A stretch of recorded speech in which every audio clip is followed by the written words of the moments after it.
Hello दोस्तों, इस YouTube channel पर आपका स्वागत है। दोस्तों, आरआरबी एनटीपीसी एग्ज़ाम के लिए करंट अफेयर की टेस्ट श्रृंखला चला रखी है। एक टेस्ट सीरीज है जिसमें केवल हम एक्सपेक्टेड क्वेश्चनों को शामिल करते हैं।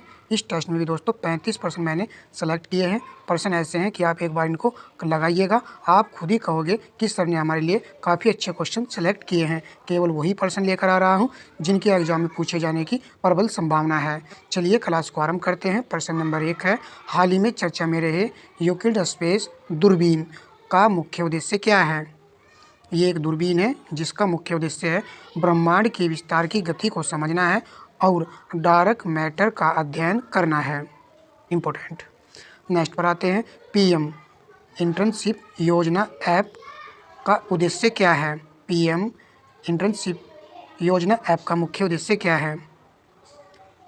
इंटर्नशिप के लिए रजिस्ट्रेशन आसान बनाना है। ये एक योजना है जो कि भारत सरकार के द्वारा शुरू की जा रही है, जिसमें बेरोजगार युवाओं को प्रशिक्षण प्रदान किया जाएगा कंपनियों के माध्यम से।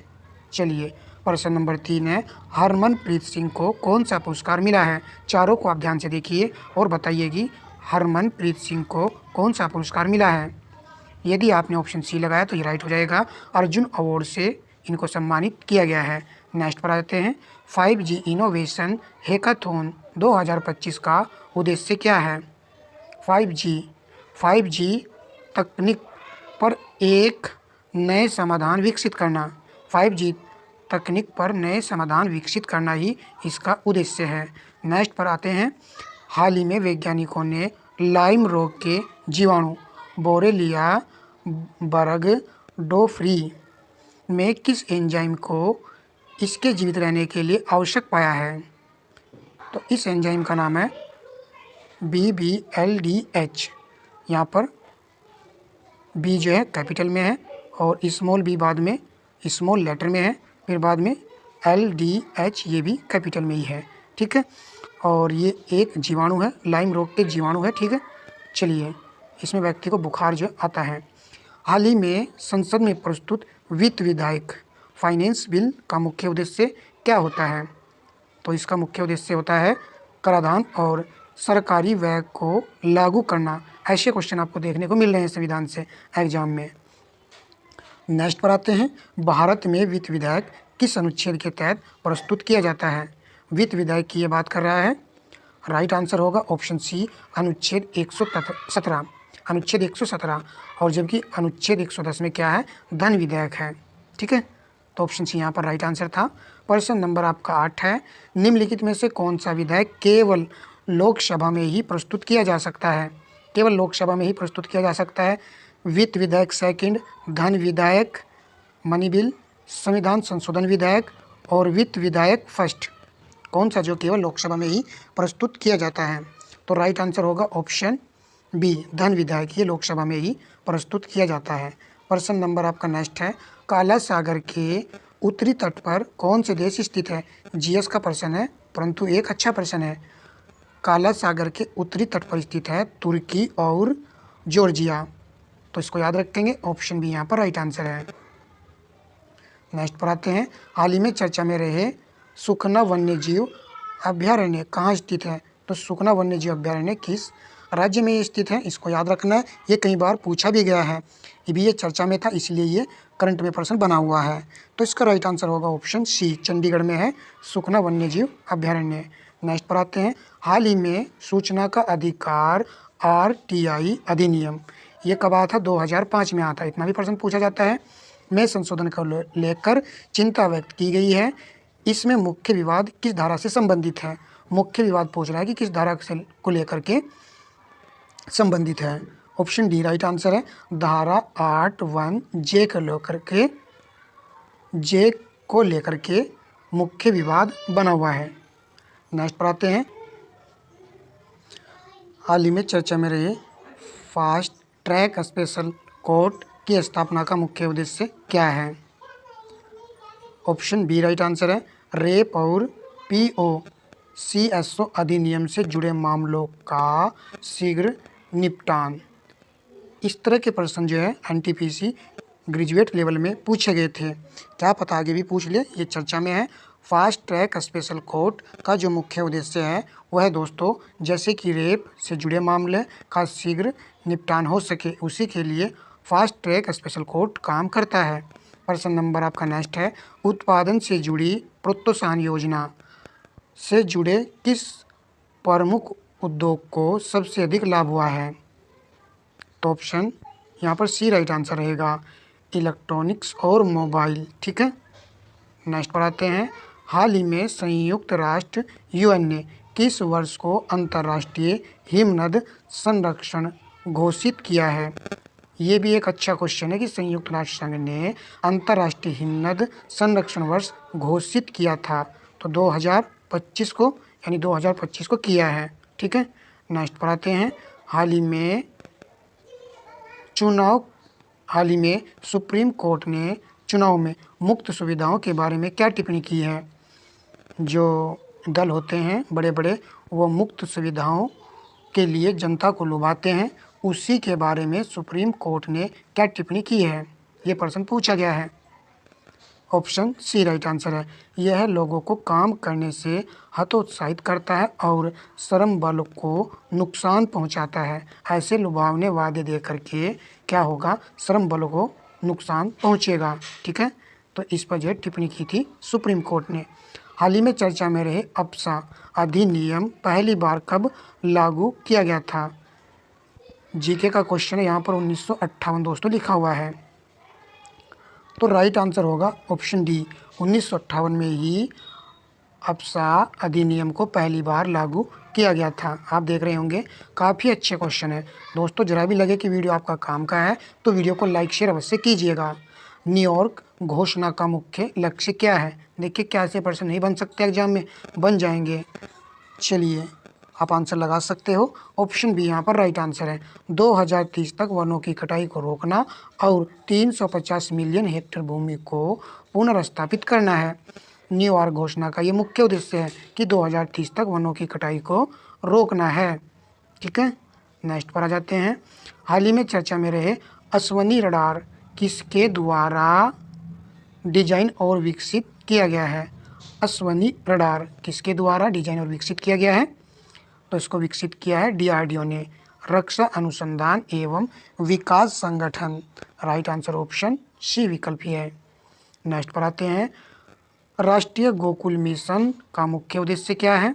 जो राष्ट्रीय गोकुल मिशन है, इसका मुख्य उद्देश्य क्या है?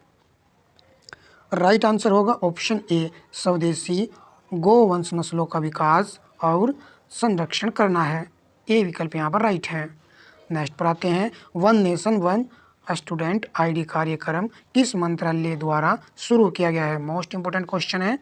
One nation one student ID, इसको शुरू किया गया है शिक्षा मंत्रालय के द्वारा। किससे जुड़ा हुआ है? ये विद्यार्थी से, और विद्यार्थी किससे जुड़े होते हैं? शिक्षा से। तो राइट आंसर होगा ऑप्शन सी। ऐसे आप इसको याद रख सकते हो। प्रश्न नंबर आपका नेक्स्ट है। हाल ही में चर्चा में रहे भारतीय जीवन बीमा निगम LIC की स्थापना किस अधिनियम के तहत की गई थी? बैंकिंग से 2 से 3 प्रश्न आ रहे हैं एग्जाम में। पैटर्न अभी बदला गया है NTPC का पूछने का तरीका। ठीक है, इस टॉपिक को भी आप कवर कर सकते हो। राइट आंसर होगा ऑप्शन डी, जीवन बीमा निगम अधिनियम 1956। जीवन बीमा निगम अधिनियम 1956, ठीक है, इसकी स्थापना की गई थी। नेक्स्ट पर आते हैं। हाल ही में चर्चा में रहे संसद भाषणी पहल किन 2 संस्थाओं का संयुक्त प्रयास है? संसद भाषणी पहल मोस्ट इंपोर्टेंट है सभी क्वेश्चन। राइट आंसर होगा ऑप्शन सी, लोकसभा सचिवालय और इलेक्ट्रॉनिक्स और सूचना प्रौद्योगिकी मंत्रालय का ये संयुक्त प्रयास है। नेक्स्ट पर आते हैं। हाल ही में चर्चा में रहे इंडो पैसिफिक ओशंस इनिशिएटिव किस देश द्वारा शुरू किया गया है? राइट आंसर होगा ऑप्शन सी, भारत के द्वारा इसको शुरू किया गया है। कितना अच्छा क्वेश्चन है, आप देख रहे होंगे। नेक्स्ट पर आ जाते हैं। हाल ही में चर्चा में रहे हमार जनजाति मुख्य रूप से किस क्षेत्र में निवास करती है? जाति का नाम है हमार और ये एक जनजाति है पूर्वोत्तर भारत, इसके लिए राइट आंसर रहेगा।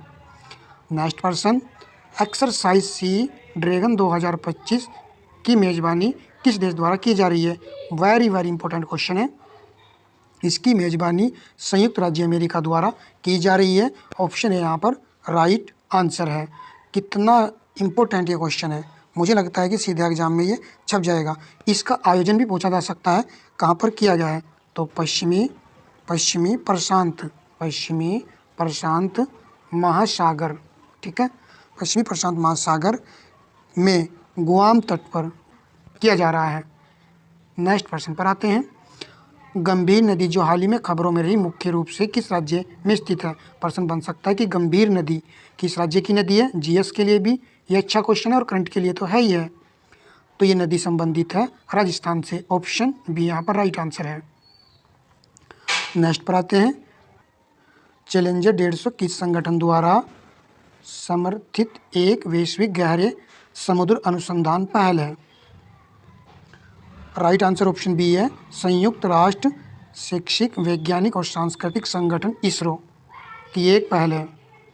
नेक्स्ट, स्टॉकहोम जल पुरस्कार 2025 किसने जीता है। किसने ये पुरस्कार जीता है, ये आपको बताना है।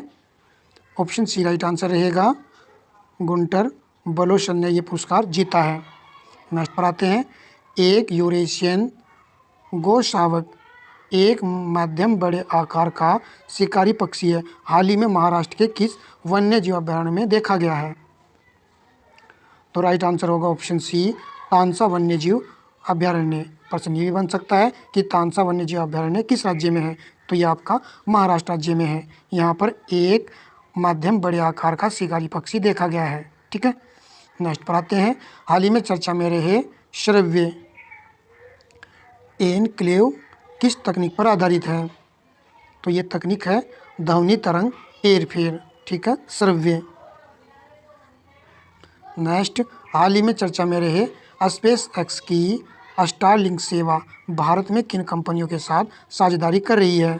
स्पेस एक्स की स्टारलिंक सेवा, तो ये भारत में दोस्तों भारती एयरटेल और रिलायंस जियो के साथ में साझेदारी कर रही है। ऑप्शन बी यहाँ पर बिल्कुल सही आंसर है। ऐसे ही एक्सपेक्टेड क्वेश्चन एग्जाम में आते हैं।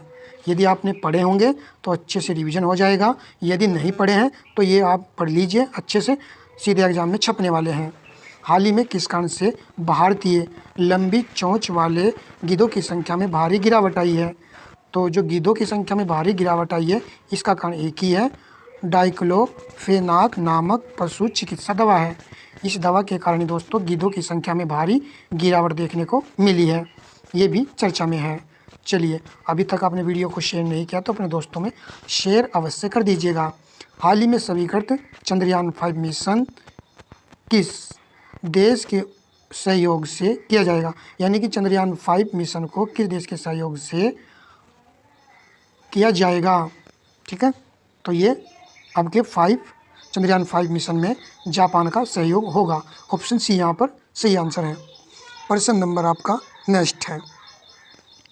हाल ही में चर्चा में रहे बायरफ्रिंजेंस किस प्रकार की ऑप्टिकल घटना है, तो इसका राइट आंसर होने वाला है ऑप्शन बी एक प्रकाश किरण का दो अलग अलग किरणों में विभाजन, ठीक है, ऑप्टिकल घटना है बायरफ्रिंजेंस।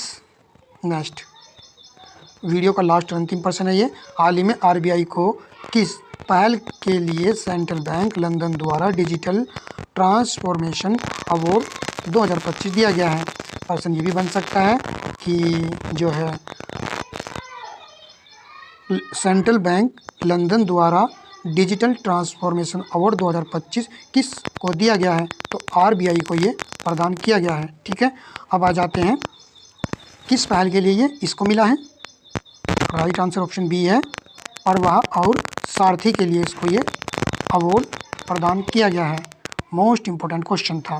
तो इस प्रकार दोस्तों इस क्लास में हमने केवल 35 प्रश्नों को कवर किया है जो कि एग्ज़ाम के लिए इम्पोर्टेंट क्वेश्चन थे, ठीक है। तो मिलेंगे नेक्स्ट सेशन में इसी प्रकार के अच्छे प्रश्नों के साथ में, और ये सभी प्रश्न दोस्तों 2025 के ही थे, ठीक है। धन्यवाद दोस्तों।